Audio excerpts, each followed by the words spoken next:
โว้ยอ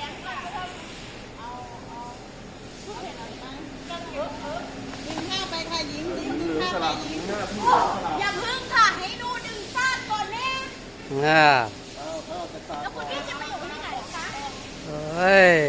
ไปจากนี่เนี่ยว่างลงได้หลุดออกไปว่างลงเดินจนบันไดมาเฮ้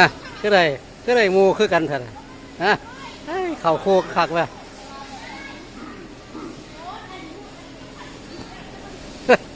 จะอ้าวไ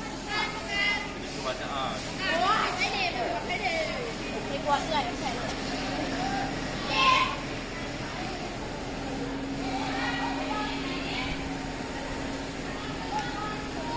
ป้ายบ่ทันแล้วนะป้ายบ่ทันแล้ว